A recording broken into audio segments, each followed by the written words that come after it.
potential match point.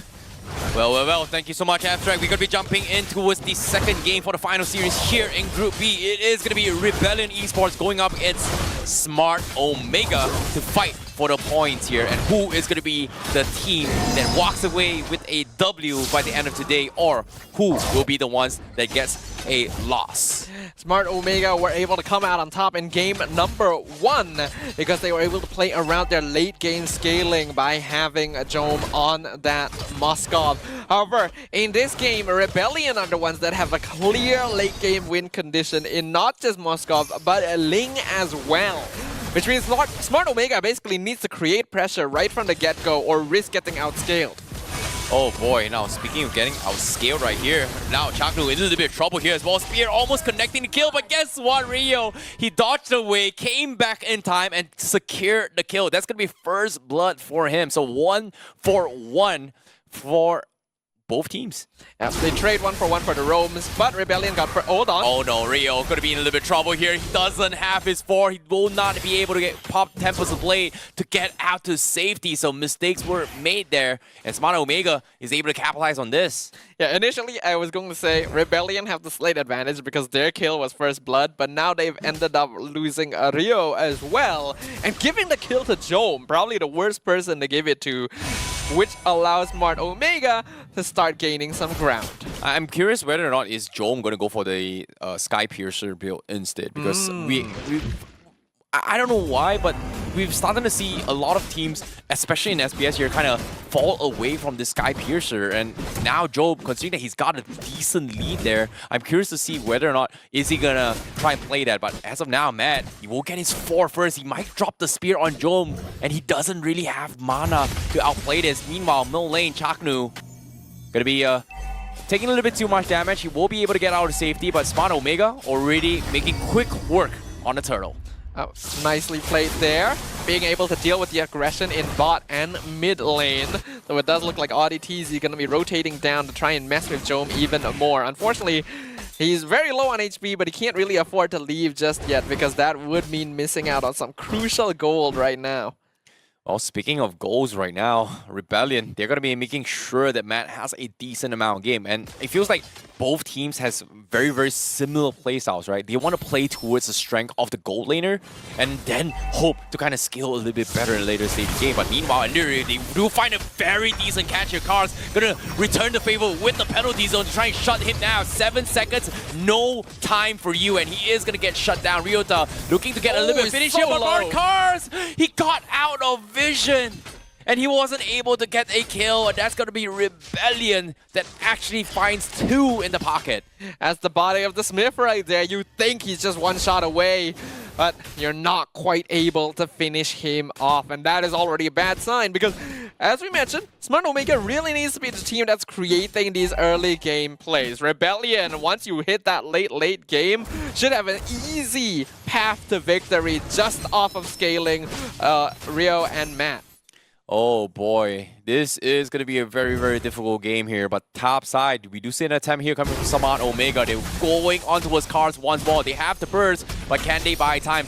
Penalty zone connects on Ryota, but can they buy enough time to finish off? Finally, the full 7 seconds duration comes in. Andrew making the second attempt. They finally burst him down, but guess what? Space created. It's up to Rio to try and finish off the fight here. And Andrew, he finds 2. That's going to be a big catch here. Can they actually burst him through? Yes, they can. They have done it as well. And now Matt, all the way from the bottom lane, tries to retake this fight, but the damage has been done by Smart Omega. Smart Omega got a good pick off. They really spent a bit too much time taking down Cars. So while they were able to do so, I'm not too sure if it was worth it in the end because they do end up losing Andoryu once again as well, which that would have been a free turtle otherwise. So Rebellion Esports doing a very good job of responding to the aggression of Omega. And I do think that the red side needs to be a little bit more cautious about the pickoffs that they are going for. Oh boy, now Andrew, you know, he's got his timing combos really, really nice. And Rebellion Esports, they have to respect the burst potential that he brings to the table. But now Turtle doesn't exactly reveal the positions here. So Rebellion, they still have the upper hand. They haven't really checked the brushes yet. Meanwhile, Ukir Does he go in for the push? And now he's going to be caught out. He's taking a little bit too much damage. He uses his ultimate to disengage, so it is going to buy him a little bit more space and time. But Turtle is going to be priority here. Rio, who wins the Turtle trade? It is going to be Rio that comes up on top. Meanwhile, Smart Omega, they can't seem to find one, but they got the chain stun onto his end here. Audi, is he going to be able to escape this? No, he cannot. Ukir is there to scare him off. So the Turtle for a kill here on audytzy, which I think is going to be more beneficial for Rebellion overall, because that is a lot more gold and EXP being funneled into the main cores. At this stage of the game, losing Carmilla isn't all that big a deal. We can see that Smart Omega in a little bit of trouble. Jome is scaling actually pretty well, so they will be able to play around him once the mid-game phase comes about. But if they're not able to inflict lasting damage, we could very well see them even things up. Okay, Matt now forcing backing off a little bit more. Uke trying to set the precedence for Smart Omega. They're still debating if they want to fight this. They don't really know where the Ling is from the side of Rebellion Esports, so they just don't really want to take a unnecessary risk right now for Smart Omega. I think that is wise, and it's kind of characteristic of them as well. From what we saw in game number 1, this is a team that doesn't want to force out risks if unnecessary. But I do think that aggressive play is going to be needed very, very soon, because Rebellion are perfectly comfortable just waiting and scaling and finishing up their items on their cores. Oh, it is going to be a little bit of a tricky situation here. Smart Omega, they're just grouping up, playing a little bit space, 5-5 both sides, but Rebellion Esports still leading the economy by a fraction. But at this state of the game, it is going to be a little bit of 50-50s here. It all comes down to the Turtle Clash. And this is the true, I would say, Filipino strategy that I think it comes down to just prioritizing on macro plays, right? Yeah, it's very typical. Hold on, in the bottom lane. They do find a clash down bottom lane as well. Here comes the pullback from Ukir. They extend the fight. Cars is going to be bursted down. No escape, Smart Omega says. And now the Turtle going to be out for grabs. audytzy does have the Cursed Blood, but I don't think they know where the Ling is. Ling showed himself up top, so that's going to be... Oh, wait! What? Matt? Huh? Oh, Andor, you greeted. He chose not to retry it because he felt like, oh, this is our Turtle for sure. I don't have the retry. And Matt with the perfect timing. Oh my goodness, Smart Omega.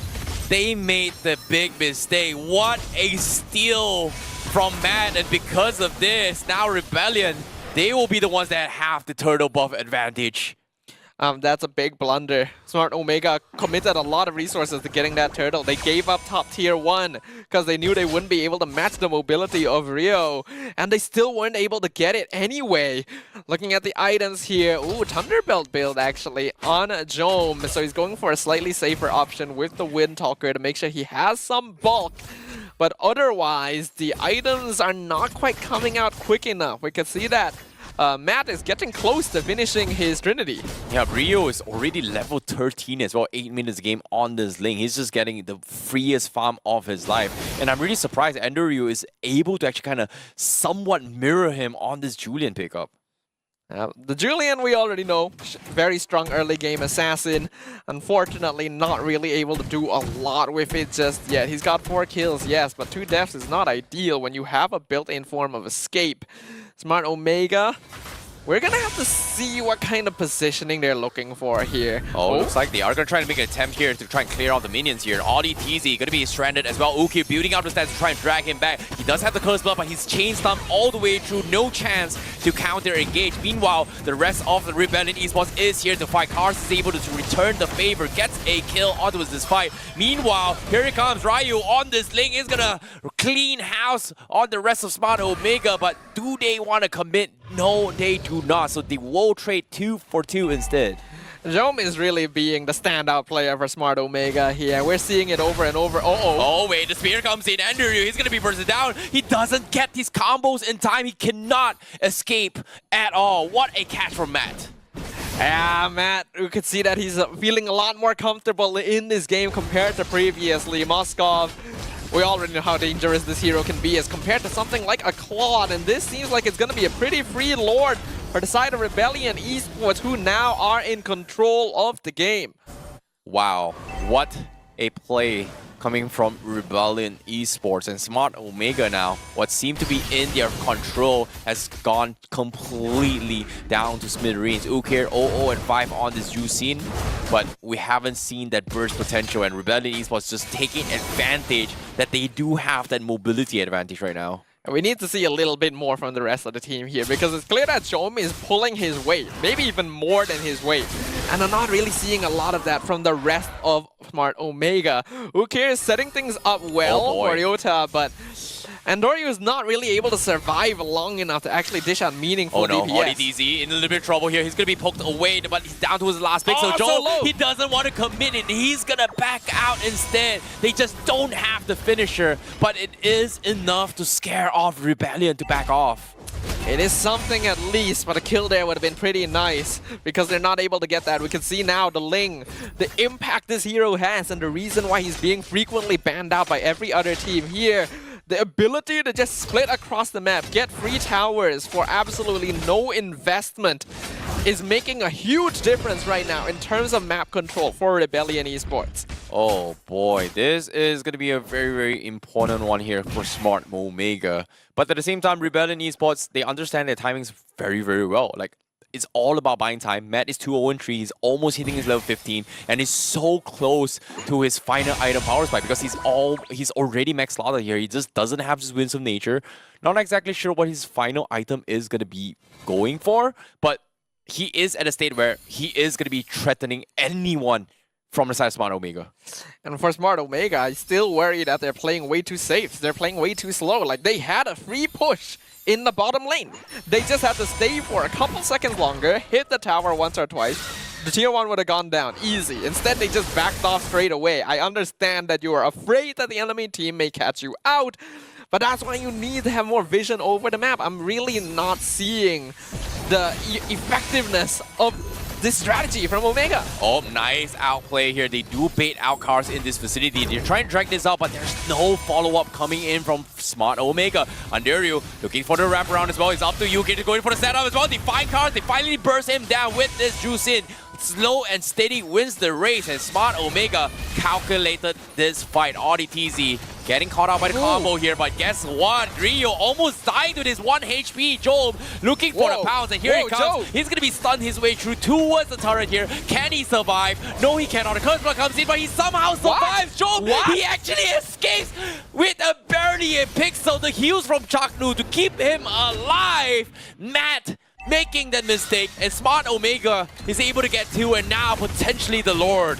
Man, I am getting flashbacks of when Jom played in MPL Malaysia. This is like very similar play to what we saw from him back then. Oh my goodness, and now with the Juicin coming from Ukir, they're trying to extend the fight once more. Guess what? They're dragging them all one by one, bit by bit, pixel by pixel, and shut them all up. And Ukir finally having the confidence to take the lead for Smart Omega. We finally reached the stage of the game where Ukir has enough of a staying power to walk in front and pull people backwards. And now we're seeing that Jom no longer has to be the one initiating team fights. The Juicin is actually doing their job as a utility. And here, this should have been a death. Joms gets extra HP from turning back into the wolf form, gets extra healing from the Minotaur with the flask, and Matt gets caught out. Jom 100% should have died there. Yep.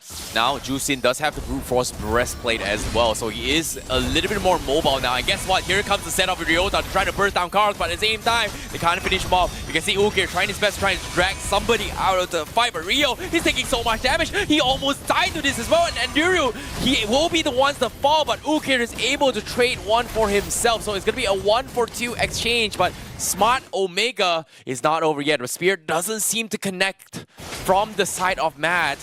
But Smart Omega, they may have won the Lord push, but they have overcommitted their stay. Yeah, but I do think this is a step in the right direction, right? Or in game 1, we saw Smart Omega, when they made pushes like this, they would just immediately back off. This time they actually tried to go for a little bit of extra.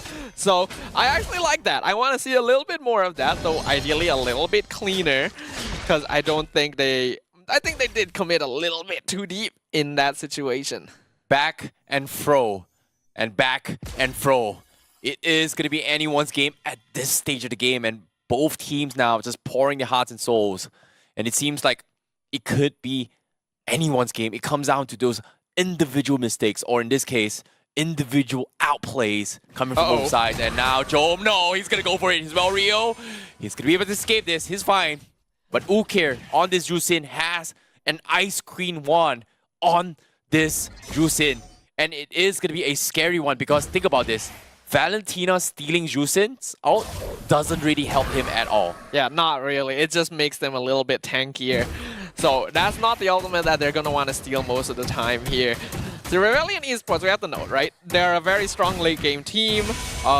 Rio and Matt are both basically full on items already, so they can do a lot of damage to the side of Smart Omega.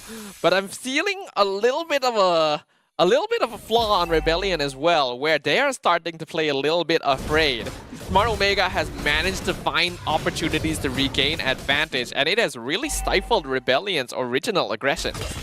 Well, speaking of aggression right now, Ukir, once again, trying to cap some of the Ice Queen One's effect for the team, but Rebellion just maintaining a very good distance. Ryo steals the purple buff at the last second, so very, very nice one coming from Rebellion Esports. Just making it work here, coming from Smart Omega, but now Lord trying to rush it. They know this dot no retribution. Rebellion, they have to commit to this fight. Penalty zone comes in. Can they finish off? But no! Cars still steals the Lord, but at the same time, Omega, they won't be able to fight everyone right now. Look at this. Ukir just slowing down everyone. Jom also mowing them all down. Smart Omega will clean house. They're looking for the final member, audytzy.